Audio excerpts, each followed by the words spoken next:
Now, my father was not really an eloquent speaker, but he certainly spoke from the heart. And what his message was,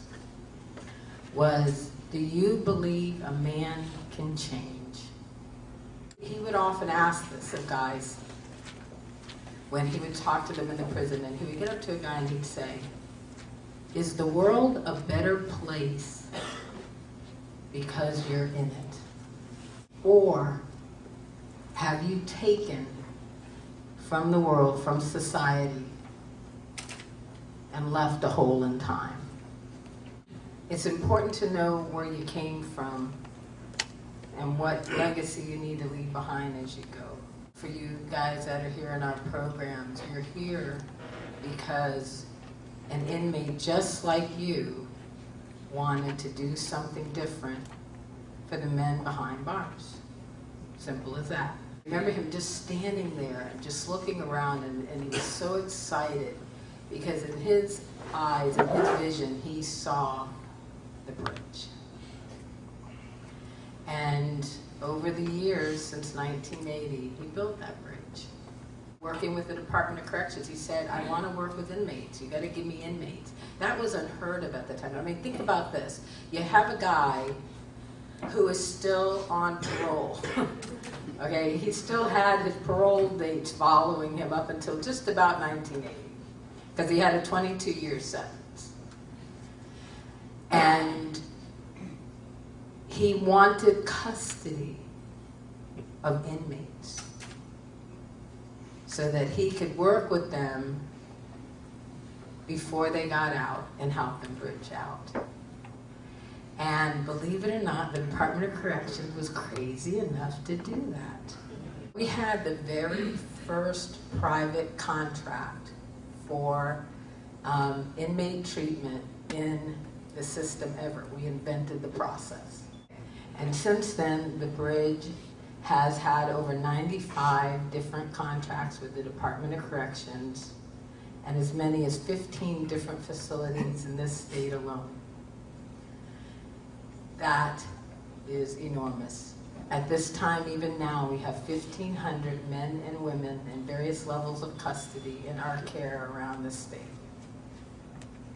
And he never saw that. He never believed that something as small as that was back then could be as big as it's become. And not only have we built bridges here in the state of Florida, but we've worked to build one in New York, the bridges of Long Island, the bridges of New England. We put 3 in California, we put 2 in Texas, 1 in Illinois, 3 in England, 1 in Egypt, several in Russia, Estonia. We've moved all over the world. What I want to know is how many Frank Constantinos are sitting in this room right now.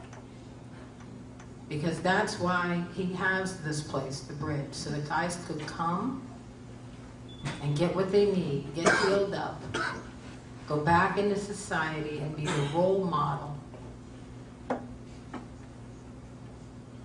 for the next generation and the next generation. Right now, the statistics say that 1 out of every 2 of your children are going to enter the correctional system. You need to do it for yourselves. You need to do it for your family. You need to do it for your community. And I truly hope that on that day when you're meeting God face to face, that you can say the world was a better place because I was there, because I was in it. I made a difference. Just to show how God really touches a man's heart at certain moments. We had to rush my father to the emergency room at Florida Hospital. And he was in so much pain that he couldn't even sit there. He was sitting in a wheelchair. He couldn't walk anymore. He was in tremendous, tremendous pain.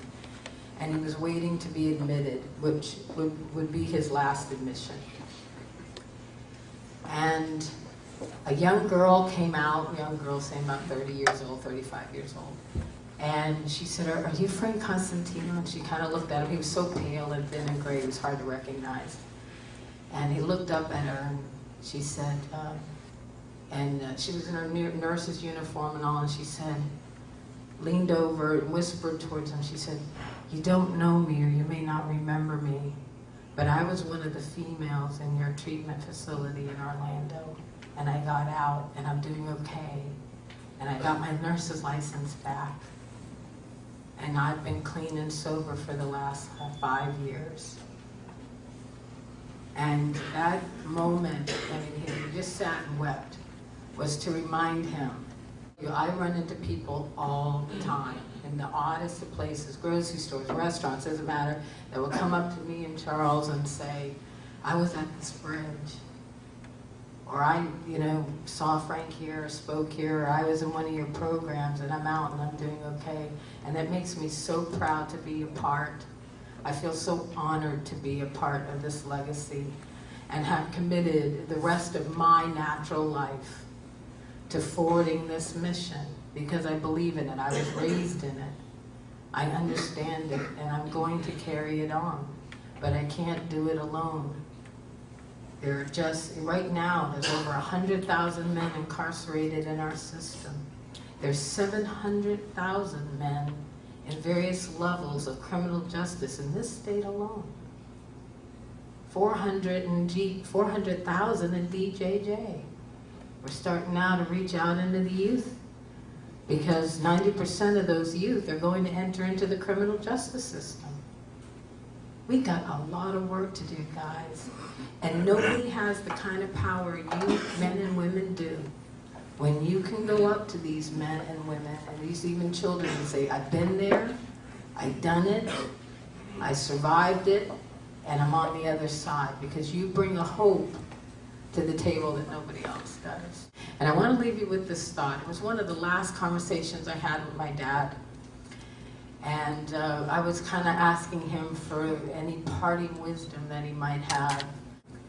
He said, kid, it's not how you start the race, it's how you finish.